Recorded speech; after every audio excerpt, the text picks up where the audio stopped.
قد افلح المؤمنون، بے شک مراد کو پہنچے ایمان والے۔ یہ کنفرم بات ہے، پکی بات ہے کہ کامیابی صرف اہل ایمان کی ہے۔ جو ایمان والے ہیں کامیاب وہی لوگ ہیں۔ اس کامیابی کے ساتھ ساتھ چند اوصاف بیان کیے ہیں، چند باتیں بیان کی ہیں کہ ایمان والوں جس کامیابی کو تم پہنچے ہو اس کے لیے ان چند اوصاف کا اپنانا انتہائی لازم المظلوم ہے، یعنی بہت زیادہ ضروری ہے۔ فرمایا الذین هم فی صلاتہم خاشعون، وہ جو اپنی نمازوں میں خشوع پیدا کرتے ہیں۔ یہ دو جملے بولے جاتے ہیں، ایک خشوع اور دوسرا خضوع۔ آپ نے پہلے بھی یہ سماعت فرمائے ہوں گے، ان دونوں کے ڈیفینیشن علیحدہ علیحدہ ہے۔ خشوع کہتے ہیں دل کا جھک جانا، دل کا عبادت ہو کر اللہ کے لیے جھک جانا خشوع ہے۔ دل کے ساتھ اللہ کی عبادت کی طرف توجہ کر دینا، یہ خشوع ہے، دل کا جھکنا، اور خضوع ہے عدم اعضاء کا جھک جانا۔ یعنی نماز کی ہی مراد لے لیں کہ نماز میں جب ہم اپنے جسم کے ساتھ کھڑے ہوتے ہیں تو تکبیر تحریمہ کے بعد جب ہاتھ باندھ لیتے ہیں تو پھر خضوع ہم سے یہ مطالبہ کر رہا ہے کہ بار بار ہاتھ سے بقیہ جسم کے اعضاء کو حرکت نہ دینا، یا سادے لفظوں سے یوں سمجھ لیں کہ ہم یہاں بیٹھے ہیں اور کوئی باہر سے بڑے بزرگ آتے ہیں، یا کوئی شاگرد اپنے استاد کے سامنے آتا ہے، یا بیٹا اپنے باپ کے سامنے آتا ہے، تو وہ ادب کو مد نظر رکھ کر اپنے اعضاء کو جھکا کر ملاقات کرتا ہے۔ شاگرد آتا ہے استاد کے سامنے تو وہ دوزانہ ہو کر بیٹھ جاتا ہے، وہ ادب بیٹا اپنے باپ کے سامنے آتا ہے تو وہ ادب سے اپنی نگاہیں جھکا دیتا ہے۔ ہم سے بھی یہی مطالبہ کیا جا رہا ہے کہ الذین هم فی صلاتہم خاشعون، تم اپنی نمازوں میں خشوع پیدا کرو، یعنی اپنے دل کو بھی اللہ کی عبادت میں جھکا لو۔ تمہارا دل جھک جائے، جو بات دل سے نکلتی ہے یا جو بات دل پہ اثر کرتی ہے وہ بڑی ہوتی ہے۔ تو فرمایا اپنے دل میں بھی خشوع پیدا کرو اور اپنے اعضاء میں بھی خضوع پیدا کرو۔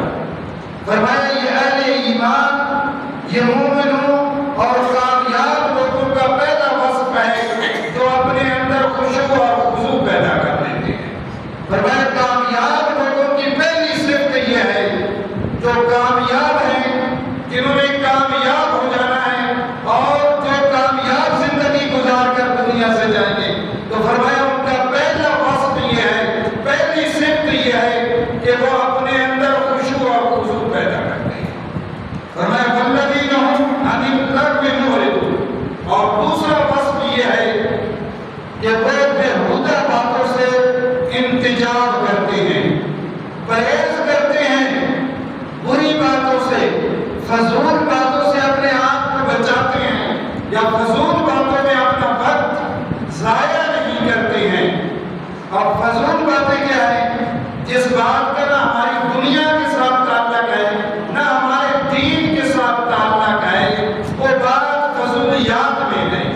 ایک شخص ہے کہ اسے اگر وہ بات کر رہا ہے اپنے دین کی بات کر رہا ہے تو پورا دن بات کر رہا ہے تو اس کی بات فضول نہیں ہے۔ ایک شخص دنیا کی بات کر رہا ہے، پورا دن کر رہا ہے اپنی روزی کمانے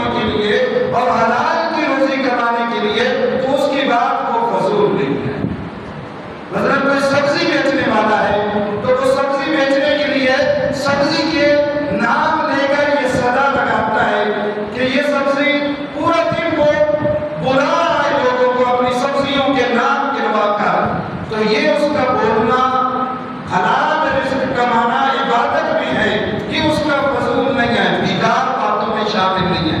لیکن ایک شخص دوسرا اٹھتا ہے اور وہ سبزی بھی نہیں بیچ رہا ہے, اس کے پاس ٹھیلا بھی سبزی کا نہیں ہے, دکان بھی سبزی کی نہیں ہے, اور اس کا کاروبار سبزی ہے نہیں, لیکن وہی شخص کو آوازیں لگانا شروع کر دیتا ہے, تو وہ اس کی فضول میں ہے.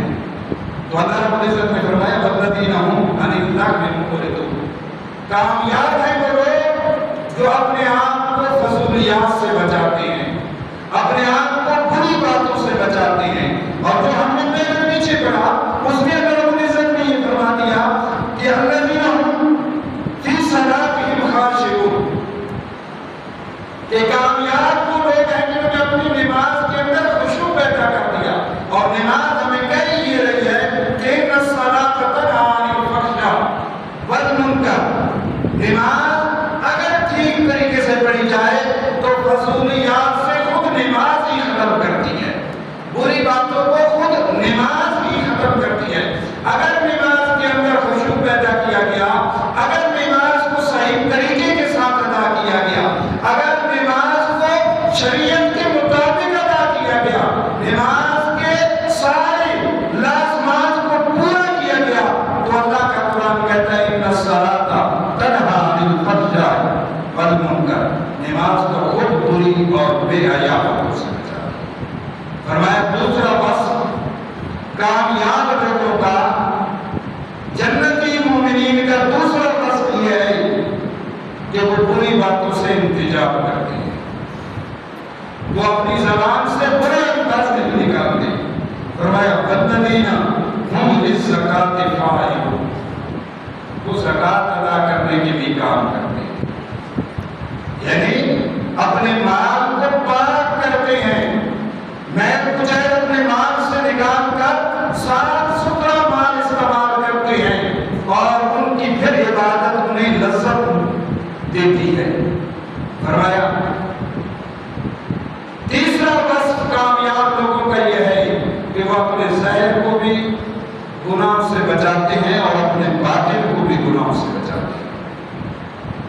فرمایا کامیاب لوگوں کا تیسرا وصف یہ ہے کہ وہ ہمیشہ اس طاق میں رہتے ہیں کہ کہیں سے مجھ سے کوئی گناہ سرزد نہ ہو جائے.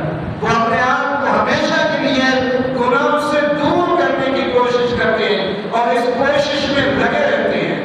فرمایا یہ کامیاب لوگوں کی نشانی ہے. اور فرمایا والذین هم لفروجهم حافظون, فرمایا ان کا جو چوتھا وصف ہے وہ یہ ہے کہ وہ اپنی شرمگاہوں کی حفاظت کرتے ہیں. ہم اس حوالے سے ایک درس میں تفصیلاً یہ بات کر چکے ہیں, لیکن آج کی اس موضوع میں بھی والذین هم لفروجهم حافظون, فرمایا کامیاب لوگوں کا چوتھا وصف یہ ہے کہ وہ اپنی شرمگاہ کی حفاظت کرتے ہیں, یعنی وہ اپنے آپ کو اس گناہ سے, زنا والی دفتر سے بچاتے ہیں. حضرت عبداللہ بن مسعود رضی اللہ تعالیٰ عنہ سے روایت ہے, آپ فرماتے ہیں رسول اللہ صلی اللہ علیہ وسلم نے فرمایا زنا آنکھ کا بھی ہوتا ہے, زنا ہاتھ کا بھی ہوتا ہے, اور زنا پاؤں کا بھی ہوتا ہے. اور ایک وقت ایسا آ جائے گا لوگوں پہ کہ یہ گناہ عام ہو جائے گا. یہ رحمت عالم صلی اللہ علیہ وسلم نے پہلے سے ہی بتا دیا. فرمایا کہ یہ امت پہ ایک وقت آئے گا, لوگوں پہ ایک وقت آئے گا کہ وہ اپنی آنکھوں سے بھی زنا کریں گے, اپنے ہاتھوں سے بھی کریں گے, اپنے پاؤں سے بھی کریں گے. تو آنکھوں کا کیا زنا ہے؟ رحمت عالم صلی اللہ علیہ وسلم نے فرمایا اپنی نظروں کی حفاظت فرمائی. شیطان کے تیروں میں سے ایک تیر ہے یہ, بلکہ آپ نے فرمایا کہ شیطان کے زہریلے تیروں میں سے یہ ایک تیر ہے اپنی نگاہ کی حفاظت نہ کرنا، اور یہ گناہ ہے بھی بے لذت، یہ بے لذت گناہ اتنا بڑا ہے کہ رحمت عالم صلی اللہ علیہ وسلم نے فرمایا یہ شیطان کے تیروں میں سے ایک تیر ہے، یعنی اپنی نگاہ سے غلط ارادے کے ساتھ کسی غیر محرم کو دیکھنا یہ نگاہ کا زنا ہے۔ فرمایا ہاتھ سے کسی غیر محرم کو چھونا، پاؤں سے چل کر گناہ والے جگہ پہ جانا یا ان مجالس میں جانا،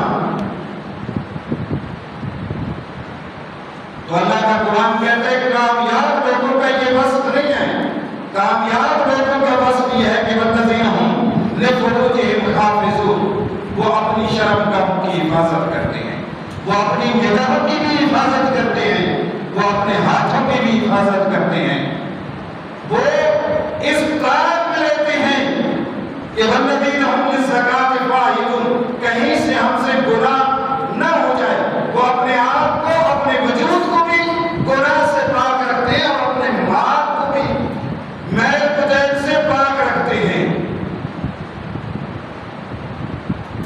رحمت عالم صلی اللہ علیہ وسلم نے فرمایا پانچواں وصف کامیاب لوگوں کا یہ ہے کہ والذین هم لامانتہم، وہ امانتوں کا خیال رکھتے ہیں۔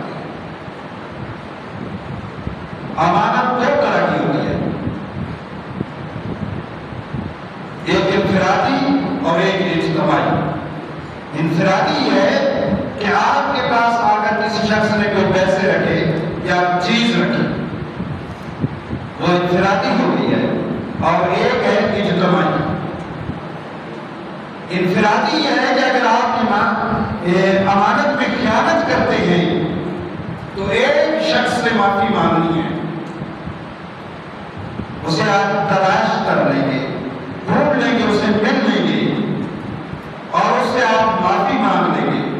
لیکن اگر اجتماعی امانتوں میں خیانت کی تو پھر کس کو تلاش کرتے رہیں گے؟ مثلا یہ بجلی ہے جو یہ اجتماعی امانت ہے، سارے لوگوں کا حق ہے، ایک شخص بل بھر کر اس کو استعمال کرتا ہے، میٹر کی صورت میں اسے استعمال کرتا ہے، اور ایک شخص چوری کر کے اسے استعمال کرتا ہے۔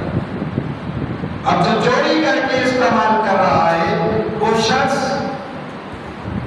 تمام لوگوں کی امانت میں خیانت کر رہا ہے،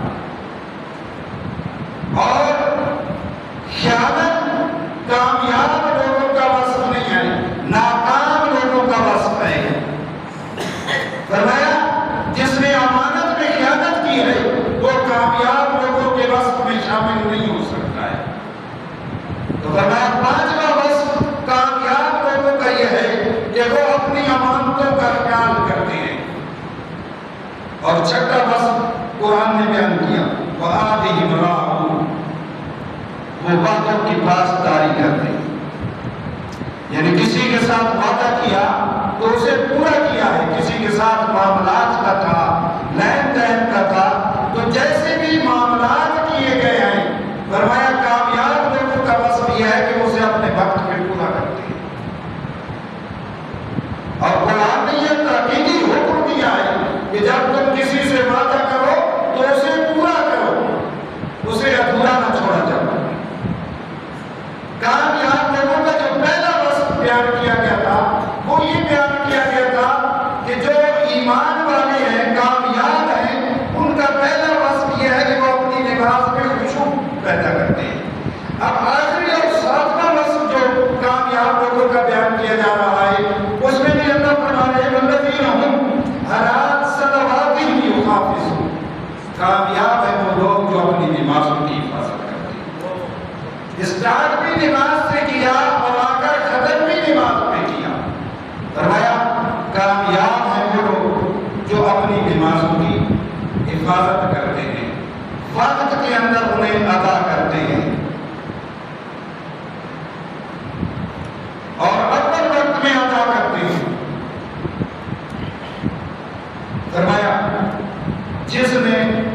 انصاف کو اپنا لیا، جس نے ان 7 باتوں پہ عمل کر دیا،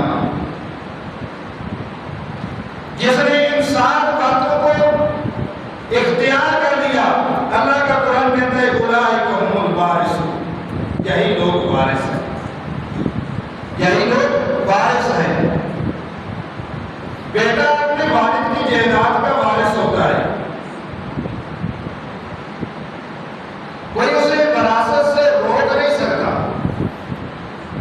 ہر بیٹے کے پاس اس کے باپ کی وراثت آتی ہے۔ یہاں اللہ فرما رہا ہے اولئک هم الوارثون، یعنی یہ ایمان والے جنہوں نے 7 اپنائے، 7 باتوں کو اپنی زندگی میں شامل کر دیا، تو اللہ فرما رہا ہے اولئک هم الوارثون، یہی وارث ہے۔ اور کس چیز کے وارث ٹھہرایا جا رہا ہے؟ الذین یرثون الفردوس، جنت الفردوس کا یہ وارث بنایا جا رہا ہے۔ سادے لفظوں میں سے یوں سمجھیے کہ اللہ رب العزت نے کامیاب لوگوں کے اوصاف بیان کیے، فرمایا جس بندے کے اندر یہ 7 چیزیں آ جائیں گی اسے میں وارث بنا دوں گا، اور وارث بھی ایسی چیز کا بناؤں گا جس سے وراثت کبھی ختم نہیں ہوتی ہے۔ ہم نے دیکھا ہے کہ بیٹا اپنے باپ کی جائیداد کا وارث بنتا ہے، پھر ایک وقت آتا ہے کہ اس کے نام سے وہ وراثت اتر جاتی ہے، آگے اس کے بیٹے کے نام پہ ہو جاتی ہے، یعنی نسلیں دیکھ رہی ہیں کہ یہ ایک وقت تک وراثت اور یہ گھر جسے محنت سے بنایا جاتا ہے وہ ایک وقت تک انسان کے پاس رہتا ہے، اس کے بعد اس کے نام کو ختم کر دیا جاتا ہے۔